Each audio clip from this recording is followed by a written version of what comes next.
Semen retention is a very interesting concept. Weak men of today believe that semen retention is a practice monks or pseudoscience believers do. They couldn't be more wrong. If you look at our ancestors, the primitive strong man who was always on the lookout for his tribe, do you think he would crack a nut out in the corner and go back to protecting his tribe? Definitely no. Semen retention wasn't a practice, but a lifestyle.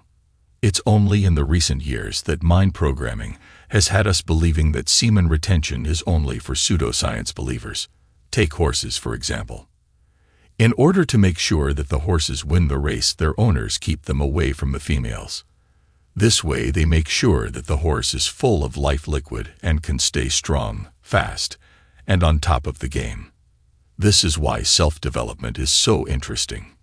If you're willing to reach your best self, you're in a healthy mode. However, I often observe that the things I read about self-improvement or attempting are not related to the core. They're surface-level ways. I admire my enthusiasm and focus.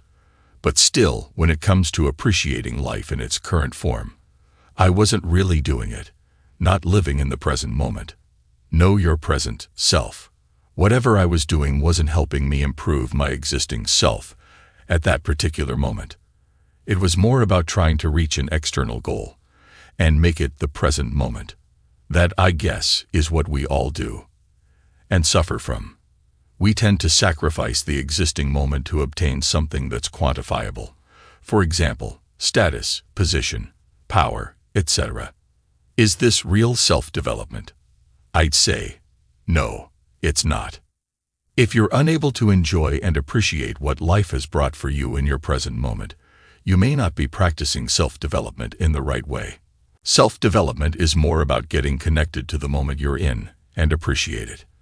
That's because when you live in that particular moment, you'll be in total control of yourself. The way I see it, self-development is about knowing your emotions and how they control your actions. And this is how I practice it, because our behavior is driven by emotions. Emotions drive us. If you have this understanding in mind, you'll explore different tools and methods related to self-development. And one of the better ways to improve your inner self is to control your desire, your temptations. It has really helped me during my transformation. So what's inner work is all about? It's about self-analysis and to find your major weaknesses. It could be the wounds from the past or any trauma that's still there in your subconscious. These weaknesses drive our emotions and eventually make an impact on our behavior. This is why knowing your own self is very important. Addictions lead to bad decisions and bad behaviors, and they compound over time to make you what you are. If you try to understand them, you'll be able to control your emotions and prevent them to go wild.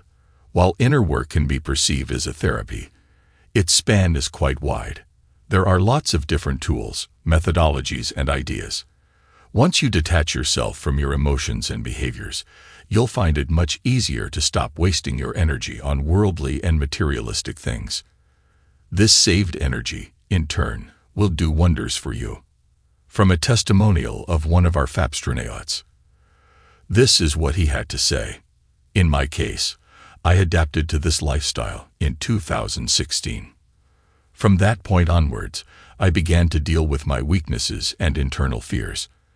I realized that everything, good or bad, that ever happened to you, will eventually leave you one day. If you keep practicing it, you'll eventually reach a level where everything feels like an illusion to you. Soon, you'll understand that everything, whether good or bad, has a reason. When you realize that, you'll develop a connection with God. The reality will change drastically in all aspects. As the time passes, you'll find out people will enter and leave your reality. They teach you something, or you teach them unintentionally.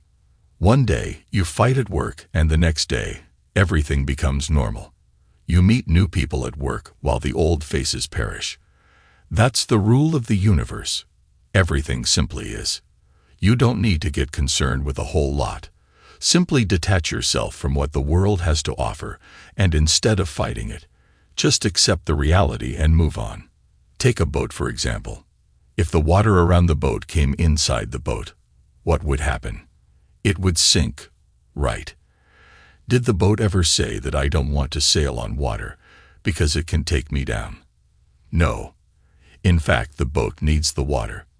Same thing applies to your urges and situation. Like the boat, you need to simply accept them as your water, instead of shying away from them. Use them to help you move on, like the boat. Every new day, there will be a different situation. Therefore, patience is the key here. If you want to get complete control on yourself, you need to be patient. Proper healing can take around 2 years. However, you can accelerate the healing process through dry fasting, no eating, no drinking; water fasting, no eating, only drinking. And if you keep practicing, then complete control over yourself is just a matter of time. Finally, if you practice self-development with consistent discipline, then your 1 or 2 good days will turn into several weeks or months, and eventually years.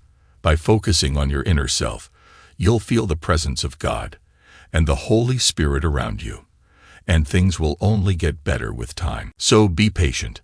Don't give in to your fears. Submit yourself to God. Transfer your pains and fears to Him, and you'll see the result. By the way, don't forget to show some love. Tap that subscribe button and hit like for the algorithm. To see the next best way to level up as a man, watch these videos here.